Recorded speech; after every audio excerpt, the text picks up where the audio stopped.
Expliquez pourquoi vous battez, quel est le sens de votre combat? C'est venu avec le temps. J'étais jeune, chanteur tout d'abord.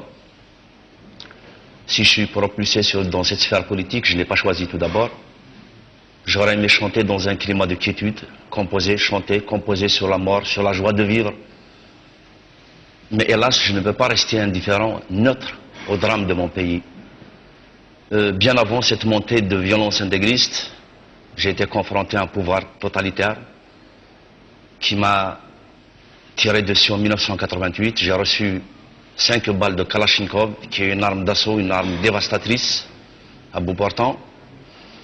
Mais à cette époque, quand même, j'avais foi, je me suis dit, la médecine avance d'une manière prestigieuse, j'ai gardé espoir. Mais quant à l'enlèvement du GIA, c'est tout autre chose. Chaque minute qui passait pendant ma séquestration était une mort supplémentaire. Quand j'étais dans les trous, dans les maquis du GIA, je ne savais pas qu'est-ce qui se passait à l'extérieur. Je ne savais pas qu'il y avait cette mobilisation, cette formidable solidarité qui réclamait haut et fort ma libération. Ce n'est qu'à ma libération que j'ai compris. Donc c'est bien avant la montée intégriste que j'avais pris conscience de mon identité tout d'abord, parce que je suis algérien, je me sens autochtone de ce pays, je suis berbère, je ne suis pas obligé d'être musulman, je suis laïque. Peut-être pour beaucoup, I like Algérie, ils vont dire qu'ils se sont trompés, mais c'est volontaire, parce que je suis laïque. Et je me battrai pour ces idées. J'ai envie de vivre davantage, pour encore divulguer, dire des choses. Mais si je dois mourir, comme vous l'avez dit tout à l'heure, pour mes idées, anyway. Vous parlez de vos camarades régulièrement, à chaque fois que quelqu'un tombe, est-ce que ça renforce votre courage ou est-ce qu'au contraire ça amplifie votre peur et ça vous fait hésiter à continuer à avancer dans cette voie? Aujourd'hui, on est là pour parler du courage. Je ne sais même pas si j'ai du courage. Ou c'est de la témérité.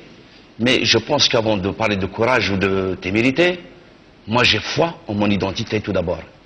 Il y a des gens qui en font une religion. Moi j'ai foi en mon identité parce que de tout temps, on a montré un ostracisme à l'égard de cette culture ancestrale, de cette culture berbère qu'on continue encore à revendiquer, coréenne. Donc à chaque fois qu'il y a quelqu'un qui meurt, je me dis toujours, je ne sais pas à quel moment s'achèvera le terme de ma vie, mais je suis sûr d'une chose, mon peuple ira toujours dans le sens de sa libération. Donc ça me donne davantage de conviction.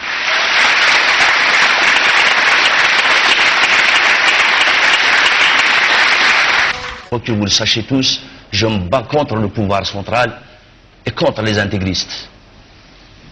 Je ne peux pas oublier les balles d'octobre, je ne peux pas oublier les longs mois d'hôpital et je ne peux pas oublier aussi les 16 nuits de séquestration. Donc je suis confronté à me battre sur plusieurs fronts. Si la Kabylie m'appelle, j'y retournerai. Quant à dire quand, je ne le sais pas. Mais n'empêche que j'ai été pour le 20 avril dernier, j'ai été pour le 15e anniversaire du printemps berbère. J'avais peur. J'avais peur, il y a eu une marche sur 6 km, donc j'étais au devant de la marche. J'ai animé un concert à Bougie, à Tizi Ouzou aussi. L'essentiel, c'est d'être revenu vivant. L'Algérie, tout d'abord, n'est pas arabe. J'ai eu cette chance d'aller à l'école, de comprendre mes origines, de connaître mon histoire. Parce que depuis les années 70 à nos jours, l'école algérienne a produit des mutants.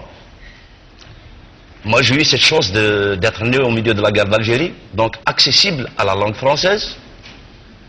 Je parle à peu près, du moins. Donc cette langue m'a permis de me découvrir, de découvrir mes origines. Je ne refuse pas les autres conquérants, les autres, parce que l'Algérie a ses diversités, ses différences. Malheureusement, ces diversités qu'on pouvait exploiter positivement, ils les ont transformées en différences béantes, négatives. Aujourd'hui, prétendre en Algérie qu'on n'est pas arabe, on évite pointer de l'index. Ça y est, il est séparatiste. Quelqu'un qui vous dit « Ah non, je ne suis pas berbère », ça passe naturellement. Moi, je revendique mon algérianité, mon histoire, je suis algérien, je suis né en Algérie, je ne connais pas un traître mot d'arabe, je suis berbère, je ne suis pas arabe et je ne suis pas obligé d'être musulman. Ma mère ou mon père peuvent être musulmans, mais moi j'ai le droit de choisir bon sang.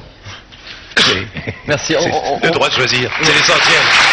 On va continuer cette émission.